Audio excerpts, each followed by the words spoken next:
السلام علیکم اسٹوڈینٹس، آج ہم پڑھ رہے ہیں اسلامیات کلاس چہارم۔ آج کا ہمارا ٹاپک ہے حضرت عمر فاروق رضی اللہ تعالیٰ عنہ۔ اس سبق کی آپ لوگوں نے فل ریڈنگ کرنی ہے۔ یہاں پہ میں آپ کو تھوڑا سا آئیڈیا دے رہی ہوں کہ سبق میں ہمیں کیا بتایا گیا ہے۔ نبی کریم صلی اللہ علیہ وآلہ وسلم کے قریبی ساتھی اور مسلمانوں کے دوسرے خلیفہ حضرت عمر فاروق رضی اللہ تعالیٰ عنہ تھے۔ ابتدائی زندگی حضرت عمر فاروق مکہ کے قبیلہ بنو عدی کے سردار خطاب ابن نوفل کے گھر پیدا ہوئے۔ والدہ کا تعلق بنو مخزوم قبیلے سے تھا جو حضرت خالد بن ولید کا قبیلہ تھا۔ حضرت عمر فاروق رضی اللہ تعالیٰ عنہ کے والد متوسط طبقے سے تعلق رکھتے تھے، البتہ انہیں قریش کے قبیلوں میں بہت اعلیٰ مقام حاصل کیا۔ حضرت عمر فاروق کے والد جو تھے وہ قبیلوں کا مابین صلح کرواتے، اس لیے انہیں قریش کے قبیلوں میں اعلیٰ مقام حاصل تھا۔ حضرت عمر فاروق کے والد سخت مزاج اور بااصول شخص تھے جس کا اثر حضرت عمر فاروق رضی اللہ تعالیٰ عنہ کی شخصیت میں بھی آیا۔ روم اور فارس کے بادشاہوں کے درباروں میں مکہ کے سفیر کی حیثیت سے بھی حضرت عمر فاروق جانے جاتے تھے۔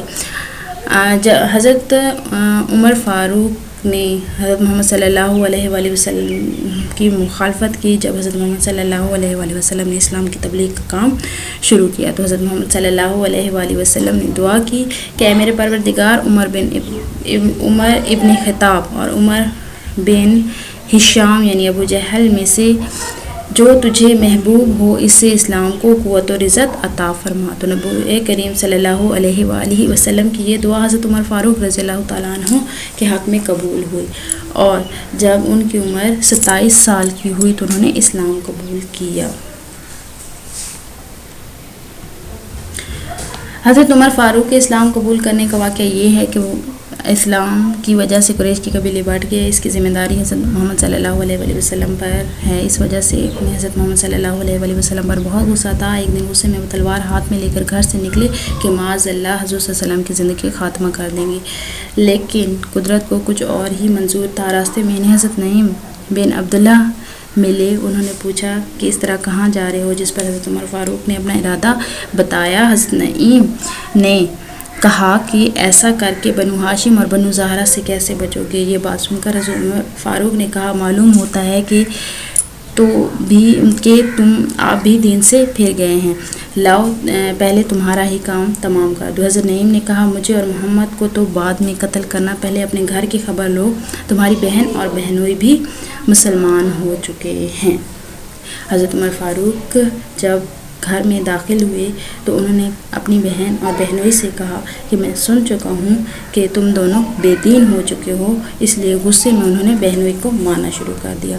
شوہر کو بچانے کے لیے ان کی بہن فاطمہ کے سر پر ایسی چوٹ لگی کہ ان کے سر سے خون بہنا شروع ہو گیا، اور غصے میں انہوں نے کہا عمر تم سے جو بن کر آئے میں تو مسلمان ہو چکی ہوں اور تمہارے دین میں تو حقانیت نہیں ہے۔ یہ کہہ کر انہوں نے کلمہ پڑھا۔ خون دے کر حضرت عمر فاروق کا دل نرم ہوا اور کہا کہ بتاؤ تم کیا پڑھ رہی تھی؟ بہن کے کہنے پر حضرت عمر فاروق نے پہلے وضو کیا اور پھر قرآن کی آیات پڑھی، اور وہ اتنے متاثر ہوئے کہ اس وقت نبی کریم حضرت محمد صلی اللہ علیہ وسلم کے پاس چلنے کے لیے کہا۔ یہ سن کر حضرت خباب باہر آئے اور کہا عمر مبارک ہو، نبی کریم صلی اللہ علیہ وآلہ وسلم نے جو دعا فرمائی تھی وہ تمہارے حصے میں آئی ہے۔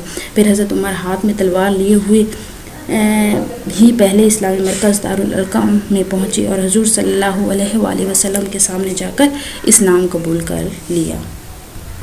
عام طور پر مسلمانوں نے اہل مکہ سے چھپ کر ہجرت کی، لیکن حضرت عمر فاروق کی انفرادیت یہ ہے کہ انہوں نے خانہ کعبہ کا طواف کر کے اپنی ہجرت کا حرم کعبہ میں کھڑے ہو کر اعلان کیا، اور ساتھ میں یہ بھی کہا کہ اگر کسی میں ہمت ہے تو حدود حرم سے باہر آ کر مقابلہ کرے۔ اسلام لانے کے بعد حضرت عمر فاروق کی زندگی میں اہم فرق یہ آیا کہ آپ بہت سادہ زندگی گزارنے لگے تھے۔ طبیعت کی سختی نرمی میں بدل گئی تھی۔ نبی کریم حضرت محمد صلی اللہ علیہ وسلم سے محبت اور عقیدت کا یہ عالم تھا کہ ہر کڑے وقت میں حضرت عمر فاروق رضی اللہ تعالیٰ عنہ نبی کریم کے ساتھ ساتھ رہے۔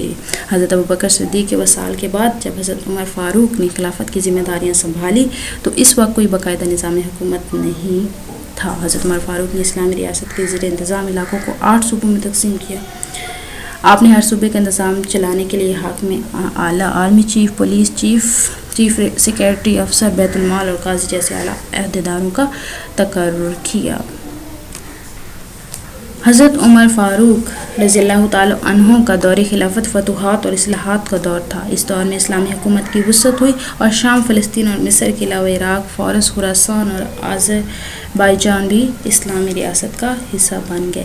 اسلامی تاریخ کا روشن باب اس وقت لکھا گیا جب بیت المقدس فتح ہوا۔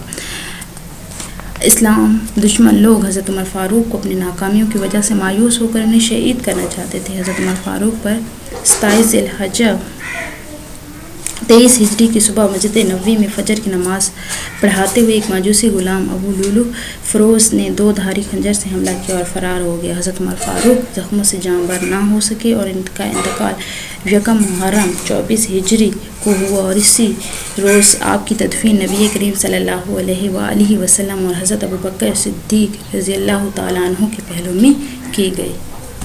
اس کے بعد ہمارے پاس ہے اس کی مشق میں ہیں سب سے پہلے سوالات۔ سوال نمبر 1، حضرت عمر فاروق رضی اللہ تعالیٰ عنہ کے اسلام قبول کرنے کا واقعہ بیان کیجیے۔ سوال نمبر 2، حضرت عمر فاروق رضی اللہ تعالیٰ عنہ کے والد کی شخصیت کیسی تھی اور قریشی مکہ ان کی عزت کیوں کرتے تھے؟ سوال نمبر 3، اسلام قبول کرنے سے پہلے حضرت عمر فاروق رضی اللہ تعالیٰ عنہ کی کن صلاحیتوں کو مانا جاتا تھا؟ اور سوال نمبر 4، حضرت عمر فاروق رضی اللہ تعالیٰ عنہ کے دور خلافت کو فتوحات اور اصلاحات کا دور کیوں کہا جاتا ہے؟